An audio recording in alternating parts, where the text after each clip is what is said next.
Lunch box சீரீஸ்ல இன்னைக்கு jeera rice தான் எப்படி பண்ணுறதுன்னு பார்க்கலாமா? இதுக்கு ஒரு ப்ரெஷர் குக்கர்ல கொஞ்சமா நெய் சேர்த்து நல்லா காஞ்சதும், சீரகம் சேர்த்து கொஞ்சமா பொரிஞ்சதுக்கப்புறம் துண்டு துண்டா நறுக்கி வச்ச பூண்ட சேர்த்துக்கோங்க.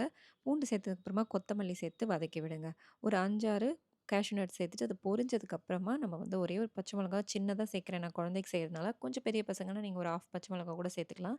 சேர்த்துட்டு நான் வந்து சீரக சம்பா அரிசி ஒரு 1/2 மணி நேரம் ஊற வச்சிருந்தேன். 1 கப் அரிசி எடுத்தீங்கன்னா 2 கப் தண்ணி சேர்க்கணும். ஸோ எண்ணெயில போட்டு ஒரு 2 நிமிஷம் நல்லா வறுத்து விடுங்க. அதுக்கப்புறம் நம்ம தண்ணி சேர்த்துக்கலாம். நான் 2 தண்ணி ஊத்திட்டு, இது நல்லா கொதி வந்ததுக்கப்புறமா நான் மூட போறேன். அதுக்கு முன்னாடி உப்பு போட்டு செக் பண்ணிக்கோங்க. டிஸ்கிரிப்ஷன்லயும், ஃபர்ஸ்ட் கமெண்ட்லயும் நான் வந்து டீட்டெயில்ஸ் பின் பண்ணியிருக்கேன். செக் பண்ணி பார்த்துக்கோங்க.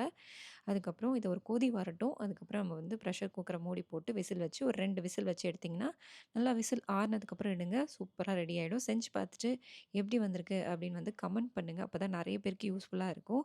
ஸோ இதே மாரி சூப்பரான ரெசிபியோட வந்து பார்க்குறேன். அதுவரைக்கும் ஹேப்பி குக்கிங் அண்ட் பை.